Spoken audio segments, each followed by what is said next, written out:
So welcome back to DecoyNoise, where we're doing more r/am I the antagonist and taking it to Decoy Court. Because sometimes Reddit gets it so wrong that we need to have a retrial, and Judge Decoy is the only one you can rely on.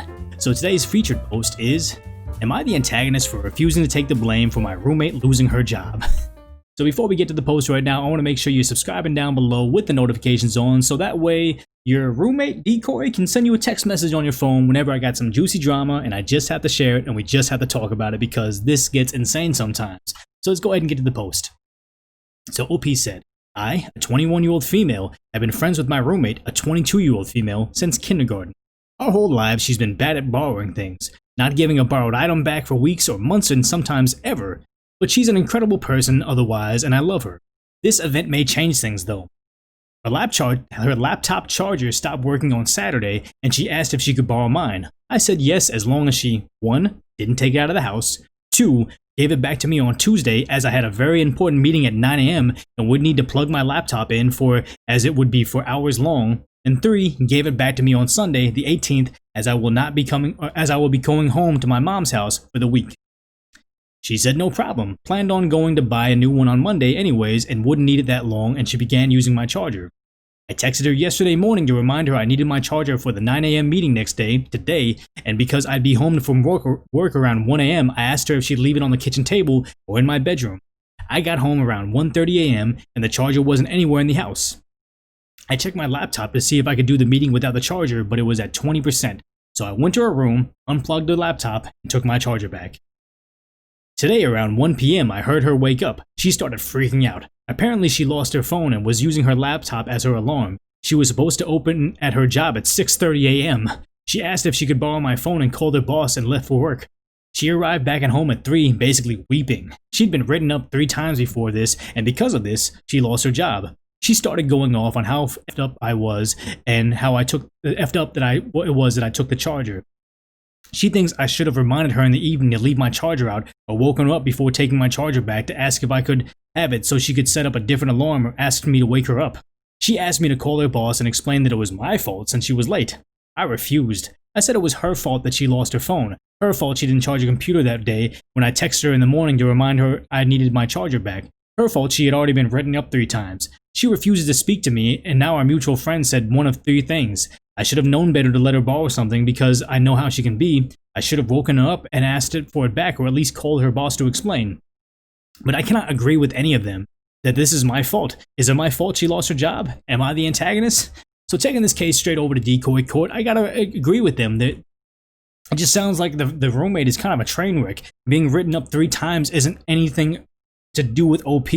Her lack of responsibility for showing up to work on time and getting written up 3 times is on her. The fact that she lost her laptop charger, the fact that she lost her phone, it seems that she's just used to never taking responsibility for something. So when something like this happens where she gets written up, fired from a job, loses her phone, loses her laptop charger, she can always blame it on somebody else and say, hey, I'm a victim here. This happened to me. It's nothing to do with me and my lack of responsibility for, taking care of myself. It's always something else. And this is kind of one of those those learning moments where, yes, it sucks she lost her job. Yes, it sucks that she has a situation where she wasn't, I don't want to say like her parenting was bad, but, she was never taught proper responsibility, even though she lives on her own and she's,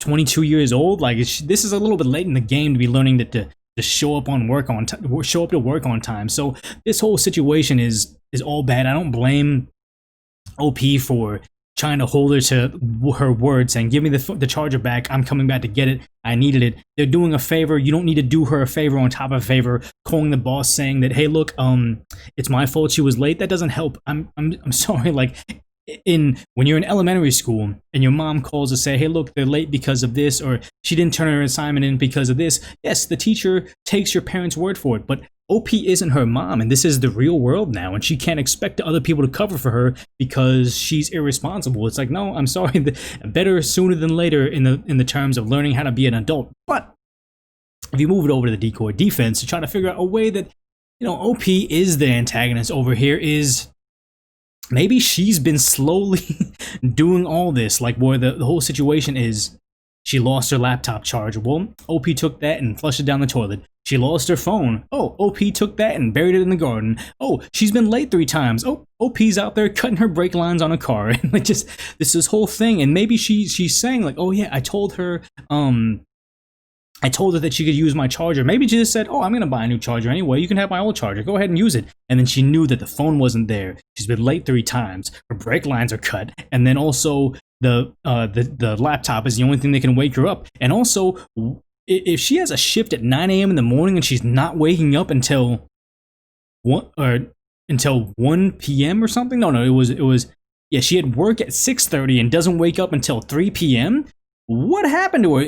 Was this like sabotage where she's like, this girl's constantly forgetful on things? And they say, well, we'll just name her Sally. You know Sally, she's always forgetting stuff. And it's like, well, maybe she wasn't always this irresponsible. And maybe OP's just cutting something in the refrigerator and making her more and more forgetful, and she's just always wondering like where things are. And then if you're oversleeping your 6:30 a.m. shift and you're waking up in the afternoon, I think those are red flags right there. Like, who oversleeps that much and then just OP's just sitting there like, oh, my maniacal plan is finally coming to fruition. And that's too big of a word for me to use, but I feel like it fits right there. And the simple fact that OP has a glass eye and has a naked cat, and she's always petting it, and she has a scar across her face, and also an eye patch over the different eye, and she basically is responsible, like, you know, for the inception of every Bond villain ever. I mean, this would make her pretty much the antagonist if she made this in a very carefully, meticulously planned way to get the girl fired from the job just because in high school she took her prom date or something. I don't know, maybe, but the decoy defense is never going to fail to make someone look like the antagonist, and in that very carefully planned out way of her planning her getting fired, she'd definitely be the antagonist. But we don't live in the decoy defense world. That's a parallel universe. We live in the real world. I'm gonna go ahead and say that OP, you're not the antagonist. Good on you for helping out your roommate, but there's nothing you can do to make them operate in the real world. So I mean, if you like that, make sure you subscribe and sharing it with somebody else. But I guess the you know, what are your thoughts of the day? Like, my question I pose to you is, how much like slack would you give your friends that are always relying on you because you want to be a good friend, you want to help them out if they're forgetful, or if they always need a little extra cash, you want to be a good friend, but where do you draw the line as to, hey, tell me about a time that you had a good friend that you finally had to cut off? Because as we become adults, that happens more and more. It's really sad. But let me know, take that short break. But let's go ahead and shoot over to the top comment to see what they have to say. The top comment is, not the antagonist. Well, you are well rid of this friend. You said yes and established some pretty clear and reasonable conditions for getting your stuff back. You needed it for an important work meeting, and she apparently needed it for a alarm clock?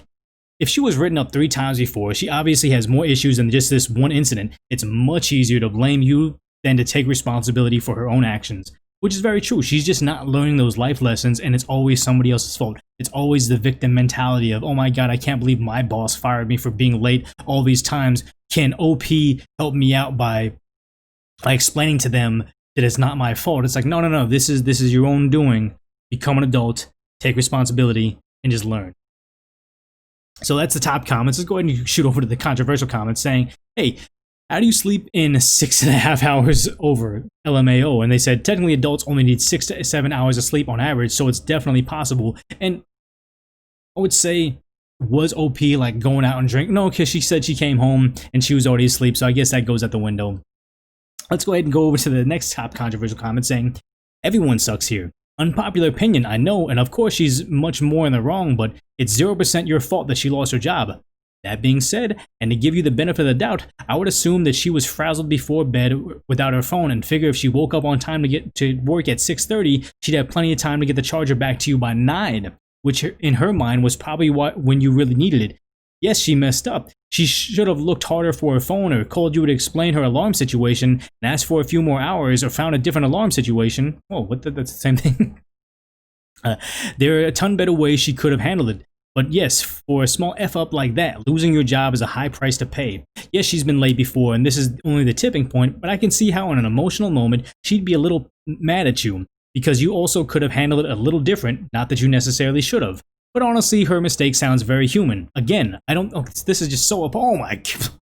That comment just keeps on going. It's very apologetic, but I do get where they're coming from, where they said she needed it at 9 a.m. when she's leaving. If she was waking up at 6 a.m., she'd have time to give the charger back. But I think that's very far-fetched in the sense of, what's realistic, and if she's that irresponsible with everything else in her life, then it's probably not going to be, she's not going to be super irresponsible, forgetful, and takes advantage of everything around her and always puts the blame on somebody else, and then suddenly, for that one time, she was going to be on top of things. I don't buy that at all. But, you know, going through these posts and, you know, back and forth, I feel like you guys are enjoying the decoy defense more and more, and so I kind of put more time set aside mentally. Like, I just freestyle all of these. This is pretty much just like improv for me right now, but I do enjoy the Decoy Court. I do enjoy being silly and absurd. So I mean, if you guys are liking that, I'm gonna keep it in there. Probably make it more and more of an emphasis on this channel, because there's other Reddit reading channels, and I know you guys can go to them, or other podcasts, or whatever you want to call them,